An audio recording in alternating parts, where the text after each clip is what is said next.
Madrid baru saja memenangkan Piala Super Eropa setelah mengandaskan Atalanta 2-0. Gol debut dari Kylian Mbappe dan Federico Valverde tak hanya mengantarkan El Real mencatatkan rekor sebagai peraih terbanyak Piala Super Eropa dengan 6 gelar, namun juga menorehkan rekor bagi Carlo Ancelotti. Carlo kini telah melewati pencapaian Pep Guardiola dengan 4 gelar dengan meraih 5 gelar Piala Super Eropa. Allenatore Italia tersebut dinobatkan sebagai rajanya Piala Super Eropa. Tak hanya itu, Ancelotti juga mencatatkan rekor sebagai pelatih Los Blancos yang telah meraih 14 gelar, sejajar dengan pencapaian pelatih tersukses Real Madrid lainnya yakni Miguel Budos. Sementara di Inggris, tersiar kabar tak mengenakan dari Manchester City. Dilansir The Sun, pemain yang digadang-gadang akan moncar musim ini, Oscar Bob, harus absen panjang setelah mengalami patah tulang kaki pada sesi latihan. Pep Guardiola merasa kecewa atas cedera yang diderita pemain yang performanya terus menanjak di laga pramusim tersebut. Menurut laporan, cedera yang diderita striker asal Norwegia itu tergolong parah. Kemungkinan Bob harus menghabiskan waktu berbulan-bulan di meja perawatan. Sementara itu, dari Manchester sebelah, Kapten MU, Bruno Fernandes resmi menandatangani kontrak baru. Pemain asal Portugal tersebut menandatangani kontrak jangka panjang di Old Trafford hingga 2027. Kontrak baru tersebut juga mencakup opsi perpanjangan 1 tahun hingga 2028. Setelah itu, Bruno juga mendapatkan kenaikan gaji di kontrak barunya tersebut yakni sebesar 240.000 pounds per pekannya. Dengan gaji itu, Bruno jadi salah satu pemain dengan gaji tertinggi di klub. Bruno juga diberi mandat oleh Ten Hag untuk tetap menjadi kapten tim Red Devils musim ini. Beralih ke kabar berikutnya, dilansir dari Football Espada, putra Ronaldinho, João Mendes telah resmi bergabung dengan klub Championship Burnley sebagai agen bebas. Putra Ronaldinho berusia 19 tahun tersebut meninggalkan Barcelona U19 karena dianggap tidak mampu memberikan pengaruh. Blaugrana lebih memilih untuk tidak memperbarui kontraknya. Setelah menaikkan semua persyaratan kontraknya, The Clarets kini telah resmi memperkenalkan João Mendes kepada publik. Beralih ke kabar dari Chelsea. Dilansir Goal, para fans Chelsea mulai khawatir akan ada hukuman berat bagi timnya setelah adanya investigasi dari Premier League soal transaksi keuangan tebus selama era Roman Abramovich. Premier League menuduh Abramovich telah menggunakan perusahaan fiktif untuk melakukan transaksi transfer pemain ke Chelsea. Selain itu, ada dokumen yang menunjukkan bahwa mantan pemilik The Blues asal Rusia itu membayar puluhan juta pounds kepada agen dan rekanan untuk memuluskan transfer pemain ke Chelsea. Masih dari kabar sepak bola Inggris. Kali ini soal penggunaan VAR di Liga Inggris yang fasilitasnya mengalami banyak perubahan. Salah satunya penggunaan sebanyak 28 kamera iPhone di setiap stadion agar keputusan VAR bisa cepat diambil dan tidak mengulur waktu. Selain itu, peristiwa dan keputusan VAR nantinya juga akan dibagikan di media sosial Premier League. Selain di media sosial, di stadion juga disediakan kode QR pada layar besar supaya fans bisa mengecek secara teliti di smartphone-nya masing-masing.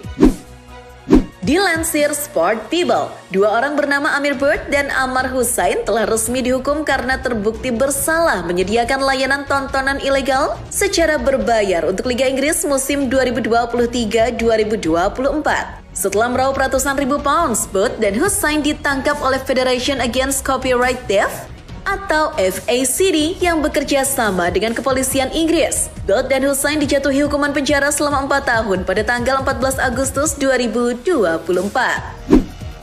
Kriminalitas juga terjadi di Spanyol. Dilansir dari Football Espada, ayah bintang timnas Spanyol Lamine Yamal, Mounir Nasuri, telah ditikam oleh orang yang tak dikenal. Menurut laporan, ayah Yamal langsung dilarikan ke rumah sakit akibat peristiwa tersebut pada Rabu malam 14 Agustus 2024. Kejadian itu terjadi di sebuah parkiran mobil di kota Mataró. Kepolisian Katalan saat ini tengah menyelidiki masalah itu. Beruntungnya, ayah Yamal tidak mengalami luka serius. Bahkan kabar terbaru sudah keluar dari rumah sakit. Dilansir Tribal Football, Thiago Alcantara disebut akan segera meninggalkan Barcelona pada bulan September. For your information, football lovers, Thiago telah ditunjuk oleh pelatih baru Barca, Hansi Flick, sebagai staf untuk membantunya beradaptasi dengan atmosfer dan budaya tim Katalan tersebut. Meski Thiago telah memberikan dampak positif, akan tetapi tidak ada kepastian mengenai perpanjangan kontrak Thiago sebagai staf di Barca. Masih dari Barcelona, Pemain yang baru saja kembali dari masa peminjaman di Brighton, Ansu Fati, dilaporkan akan segera dilego secara permanen. Barcelona siap menjual Ansu Fati pada bulan Agustus ini. Meski pemain tersebut masih dibekap cedera, sudah ada 4 klub yang siap menebusnya musim ini. Klub tersebut adalah Sevilla, Wolves, Marseille, dan Benfica. Namun, menurut laporan, klub terdepan untuk mendapatkan tanda tangan Ansu Fati adalah Marseille. Pelatih Marseille, Roberto De Zerbi, berharap kembali bekerja sama dengan Fati seperti saat di Brighton. Sementara itu, pemain Barca lainnya, Clement Lenglet, dilaporkan segera bergabung dengan Atletico Madrid. Bek asal Prancis tersebut sudah mencapai kesepakatan pribadi dengan pihak Los Colchoneros soal gaji. Bek yang sempat dipinjamkan ke Aston Villa tersebut akan pindah dengan status permanen. Barcelona sudah sepakat untuk melepas sang pemain ke Atletico Madrid. Blaugrana diketahui sedang butuh uang untuk mengurangi tagihan gaji mereka. Masalah harga masih dirahasiakan. Dari Spanyol, terbang sebentar ke Arab Saudi. Ada kabar terbaru dari mega bintang Cristiano Ronaldo yang baru saja mengantarkan timnya Al Nassr ke final Piala Super Arab Saudi 2024. Al Nassr melangkah ke final setelah mengalahkan Al Tawun di semifinal dengan skor 2-0. CR7 menyumbang 1 gol dan 1 assist di laga tersebut setelah memenangkan Piala Champions Arab tahun 2023 lalu. CR7 berharap bisa meraih trofi keduanya bersama Al Nassr saat jumpa Al Hilal di final Piala Super Arab Saudi 2024 pada tanggal 17 Agustus 2024 mendatang. Kini saatnya beralih ke kabar sepak bola nasional. Selain menunggu oleh Romeni, timnas Indonesia sebenarnya memiliki striker alternatif yang bisa dinaturalisasi. Dia adalah Dens Zandbergen, striker yang berkarir bersama FC Dordrecht musim ini. Dens Zandbergen merupakan rekan tim calon pemain naturalisasi lainnya, yakni Maurice Mohinoke. Dens Zandbergen sempat video call dengan staf ahli Kemenpora Hamdan Hamadan mengenai peluang untuk bisa dinaturalisasi. Setelah melakukan video call tersebut, sang pemain juga telah terlihat mengikuti Instagram PSSI. Sementara itu, dari berita lainnya, manajer timnas Indonesia Sumarji baru-baru ini memberikan kabar terbaru tentang situasi Jordi Amat jelang putaran ketiga kualifikasi Piala Dunia 2026. Sumarji mengungkapkan bahwa bek Johor Darul Takzim tersebut sudah resmi bisa bermain di laga melawan Arab Saudi. Sebelumnya, mantan bek Espanyol itu dikabarkan absen di laga melawan Arab Saudi karena akumulasi kartu merah yang didapatkan saat laga melawan Irak. Namun, menurut Sumarji, AFC telah memutuskan bahwa hukuman kartu merah mantan pemain Espanyol tersebut hanya berlaku untuk 1 laga saja. Kebetulan, Amat sudah menjalani hukumannya tersebut saat absen di laga melawan Filipina.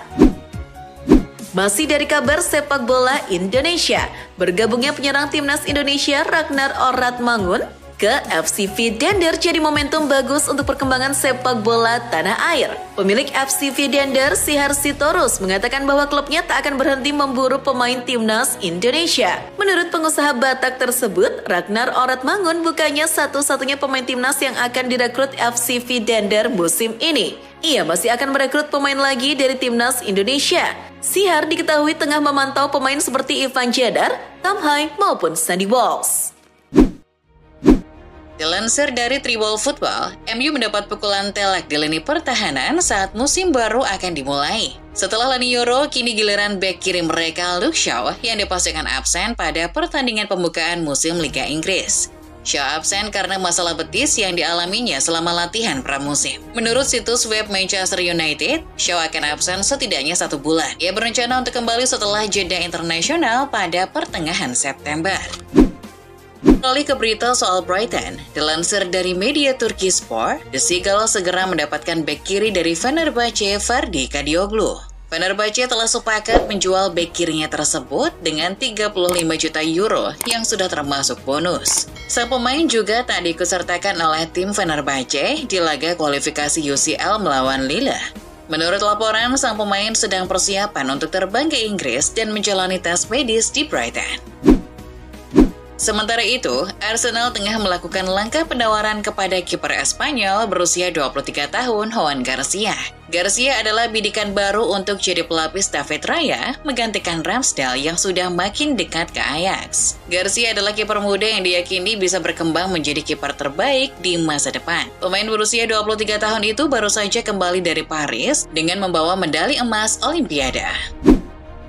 Bergeser ke kabar klub London lainnya, Fulham telah mengajukan tawaran kepada bek Crystal Palace Joachim Andersen. The Cottagers bertekad menebus bek tengah asal Denmark tersebut dengan mahar 30 juta pounds. Namun menurut laporan Tribal Football, tawaran itu ditolak The Eagles. Kini Fulham diminta menaikkan tawarannya dan menunggu bek Crystal Palace lainnya, Mark Guehi, akan merapat ke Newcastle atau tidak. Crystal Palace tak mau kehilangan dua bek utamanya sekaligus dalam satu musim. Masih dari Inggris, mantan pelatih timnas Inggris Gareth Southgate dilaporkan sedang sibuk bisnis properti. Mengutip The Sun, perusahaan Southgate MAS Investment Holdings yang bergerak dalam bidang jual beli real estate dilaporkan telah membeli 3 apartemen di Birmingham dan Wimbledon. Dikabarkan total pengeluarannya hingga mencapai 2,4 juta pounds. Asal tahu saja, pasca tak lagi melatih, Southgate menjalankan perusahaan tersebut bersama istrinya Alison. Perusahaan tersebut kini telah memiliki 16 properti. Beralih ke kabar selanjutnya, rumor Liverpool membidik kiper Valencia. Georgi Mamardashvili ternyata benar adanya. Pasalnya Valencia sebagai pemilik kiper tersebut mengatakan telah menolak tawaran dari The Reds. Menurut laporan, Valencia ternyata hanya siap menjual kiper asal Georgia tersebut di harga 34 juta pounds. Sedangkan tawaran pertama Liverpool berada di angka 26 juta pounds. Namun kemungkinan Liverpool tidak akan memenuhi permintaan Valencia tersebut karena mereka hanya ingin membeli pemain dengan harga yang tepat. Sementara itu dari Atletico Madrid dilaporkan bahwa pemain yang baru saja gagal gabung Chelsea yakni Samu Omorodion telah kembali berlatih bersama skuad Los Colchoneros. Ia berlatih bersama skuad pada hari Rabu 14 Agustus 2024 saat tim asuhan Diego Simeone sedang melakukan persiapan jelang laga pembuka La Liga melawan Villarreal. Meski berlatih, diperkirakan Samu tetap akan dijual ke klub lain sebelum bursa transfer ditutup. Selain karena butuh uang, Samu juga tak masuk rencana Simeone musim ini. Beralih ke kabar Barcelona, dilansir dari Football Espana, Blaugrana kini sedang dalam masalah klasik yakni tentang batasan gaji. La Liga akan dimulai beberapa hari lagi, tapi mereka masih belum bisa mendaftarkan beberapa pemainnya karena batasan gaji. Barcelona kini menghadapi tugas yang sulit untuk segera mendapatkan uang masuk ke dalam pembukuan mereka agar bisa mendaftarkan pemain. Saat ini Barcelona sedang bernegosiasi dengan beberapa pihak sponsor, terutama Nike untuk mendapatkan uang tersebut. Kalaupun tidak ada uang yang masuk, alternatifnya adalah menjual pemain dan mengurangi tagihan gaji pemain. Beralih ke kabar sepak bola Italia, dilansir dari Il Bianconero, pemain sayap Porto, Francisco Conceição, tinggal selangkah lagi menjadi pemain baru Juventus. Menurut laporan di internal Porto, kesepakatan transfer antara kedua klub sudah selesai. Kesepakatannya adalah Juventus meminjam Conceição dengan kewajiban pembelian permanen di musim mendatang dengan nilai 30 hingga 35 juta pounds. Porto telah mengkonfirmasi bahwa keputusan menjual Francisco Conceição merupakan solusi terbaik bagi semua pihak. Keluarnya pemain tersebut dipicu oleh kepergian kontroversial bapaknya yang juga merupakan pelatih Porto, Sergio Conceição.